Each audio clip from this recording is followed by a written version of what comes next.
야근만 시키고 일감만 자꾸 던져주고 이러니까 그러면 안 돼요. 요새 사람들이 원하는 건 직원 관리가 어려운 분들이 많으신데 좀 어떻게 하면 직원들을 잘 관리할 수 있을까요? 한 몇 년 전인데 부산에 강의를 간 적이 있거든요. 당시에 그 헤어샵인데 직원분들 다 합쳤더니 100명 정도가 넘어요. 딱 모였는데 와 30대가 거의 없고 거의 대부분 다 20대인 거예요. 근데 제가 이제 강의를 하는데 강의를 그래도 16년을 했으니까 강의 겸 컨설팅을 했으니까 꽤 오래 했잖아요. 그럼 원래 이때쯤엔 이 말 하면 웃어줘야 된다, 빵 터진다 이런 게 있단 말이죠. 근데 그 부분에서 피식 뭐지 이 반응은? 제가 좀 약간 했던 적이 있는 거예요. 그리고 제가 그때 등줄기에 땀이 쫙 한 번 났거든요. 왜냐하면 내가 이분들과 앞으로 계속 가야 될 거란 말이죠. 제가 한 가지 잘하는 게 있는데 그게 뭐냐면 전 물어봐요. 왜 그런 걸까? 라고 해서 정말 궁금했기 때문에 나중에 그 따로 20대이신 분하고 얘기를 나누다가 그분이 이런 이야기를 하시더라고요. 저희는요 사실 앞에 서는 연사님을 의식하는 게 아니에요. 거기서 예를 들어 누가 이렇게 막 질문하거나 대답하거나 이러면 너 왜 자꾸 눈에 띄어? 너 관종이야? 이렇게 물어본다는 거예요. 그래서 그것 때문에 하고 싶은 말 있어도 멈춘다는 거예요. 실제로 본인은 너무 좋아하는 한 분이 왔었는데 그분한테도 질문을 못했대요.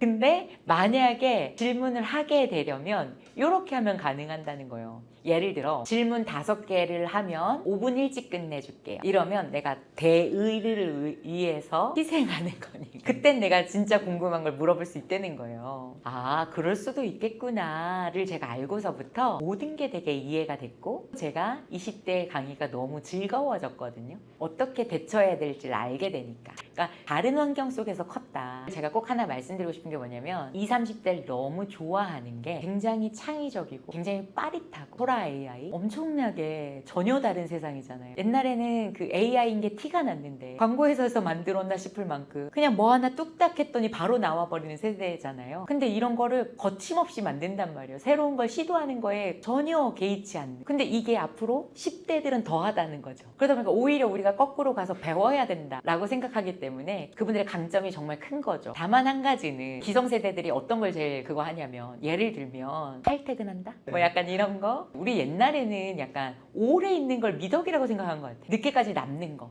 근데 잘 생각해보면 오래 남는 게 중요한 거예요? 일의 효율이 잘 나오는 게 중요한 거예요? 효율 잘 나오고 잘 하는 게 중요하죠. 그게 정말 중요한 거잖아요. 큰 기업, 창의적으로 일해야 되는 곳에서는 그런 어떤 자율성이나 이런 것들을 좀 잘 주려고 한다는 이유가 그런 건 것 같아요. 그래서 저는 각자의 어떤 장단점을 알고 그거에 맞게끔 생각을 트였으면 좋겠다라고 하는 게 제 어떤 생각인 것 같아요. 요즘 직원들은 어떤 식으로 다가가야 수월하게 대화를 할 수가 있을까요? 저희 20대 때 어른들이 했던 말이 있어요. 요새 애들은 참 버릇이 없다. 이게 언제 있었던 기록된 말이었냐면 조선시대에. 무슨 말이냐면 항상 되풀이 되는 이야기가 요새 애들은 버릇이 없어서 큰일이다 요거였어요. 근데 잘 생각해보면 우리 또래 안에도 계속해서 열심히 사는 사람들이 있고 그 안에도 근태가 좀 다른 사람이 있고 그래서 저는 어떤 또래에 매이기보다는 어쩌면 그 사람의 그런 성향 그것도 굉장히 크다고 생각하거든요. 다만 한 가지는 사랑을 많이 받고 컸다는 거. 우리 옛날에는 형제들이 좀 많았다 보니까 학교에서 좀 약간 혼나고 오면 네가 혼날만 하니까 혼났겠지 약간 이렇게 해서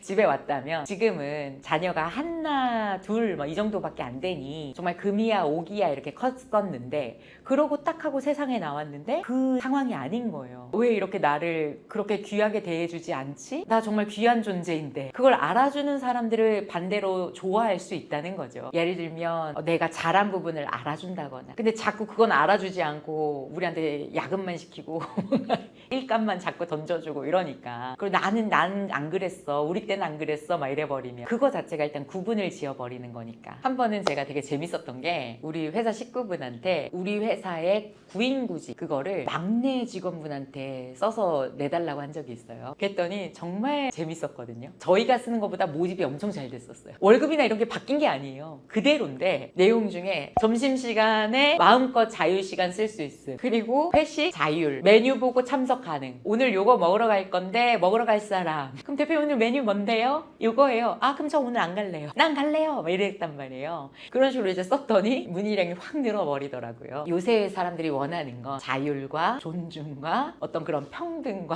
거기에서 딱 벗어나지 않는 것들을 하지 않는 게 좋을 수 있다라고 저는 좀 생각 드는 것 같아요. 제가 예전에 한번 영상 만드는 분한테 이런 얘기를 한 적이 있어요. 영상 잘 만들었어요 라고 얘기하지 않아요. 대부분 사람들은 그걸 칭찬이라고 생각하는데 저는 그렇게 칭찬하지 않아요. 이거 제가 못 보던 효과네요. 이거 되게 재밌다. 전 영상을 몰랐는데 이런 기능이 있나 보네요. 그러면 다음에 무슨 일이 벌어지는 줄 아세요? 또 다른 재밌는 효과를 또 집어넣더라고요. 무슨 말이냐면 사람은 동기부여가 나를 알아봐주는 사람, 그런 디테일함을 알아봐주는 사람, 나의 작은 어떤 노력과 변화를 알아봐주는 사람을 즐거워하는 것처럼 그런 변화들을 좀 알아봐줄 때 좋아한다는 거예요. 그냥 무턱대고 잘했네요. 이게 아니라 노력에 대해서 알아봐주고 관심 가져주고 이런 부분이요. 그렇게 해준다면 관계가 더 좋을 수 있다고 저는 생각합니다. 사실 좋은 말만 또 할 수는 없잖아요. 지각을 종종 한다라거나. 일화를 좀 들려드릴게요. 실제로 저희가 그랬거든요. 어떻게 했냐면 의견을 스스로 내서 지키게 하는 거예요. 우리는 대부분 나를 따르라 시대였던 것 같아요. 근데 그게 아니라 뭔가 아이디어도 스스로 내고 그랬을 때 되게 즐거워하는 거, 게임처럼. 그래서 제가 어떻게 했냐면 여러분 우리가 모인 이유는 지각에 대한 이야기를 좀 할 건데 아무도 이 중에 지각할 사람은 없지 않냐. 지각했을 때 확실한 페널티가 됐으면 좋겠다. 어차피 안 할 거니까. 그래서 우리가 그거를 좀 강하게 정했으면 좋겠는데 저는 빠지겠다. 여러분끼리 일단 정하셔서 가지고 오시되 제가 들어도 납득이 될 만한 걸 좀 갖고 와주셨으면 좋겠다 라고 해서 제가 피해줬어요. 자리를. 너무 재밌는 게 나왔는데요. 만약에 오늘 지각하잖아요. 혼자 1시간 먼저 와서 혼자 다 청소. 그렇게 하니까 지각을 거의 안 하려 하더라고요. 근데 스스로들 웃기니까 게임처럼 느끼니까 즐거워하면서 좋아했던 것 같아요. 야근을 해야 되거나 추가 업무를 좀 줘야 되는데 또 이런 거 주면 싫어할까봐 약간 그런 거 고민 많이 하실 것 같거든요.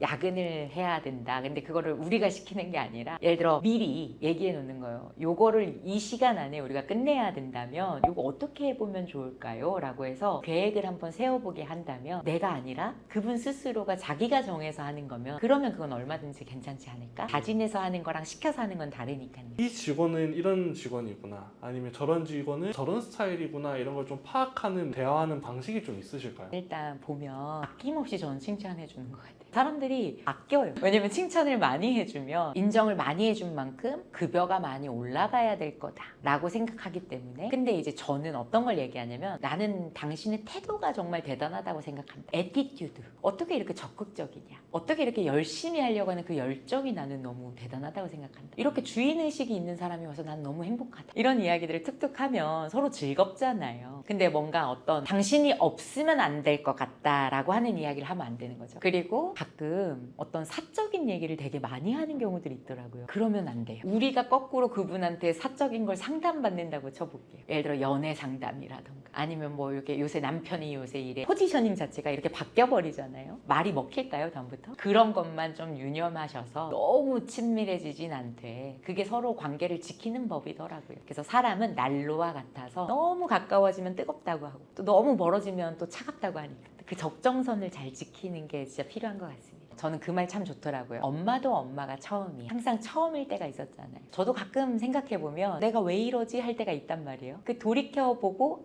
다음엔 저렇게 하지 말아야겠다. 그럴 때가 있다 보니 조금만 더 너그럽게 이제 보다 보면 이땐 내가 이렇게 해보면 어떨까 해서 여러분이 대하는 태도들을 변화해 보신다면 좋아질 거라고 믿습니다. 왜냐하면 여러분은 공부하는 리더이시니까요. 이상 좋아요과 김주아였습니다. 안녕.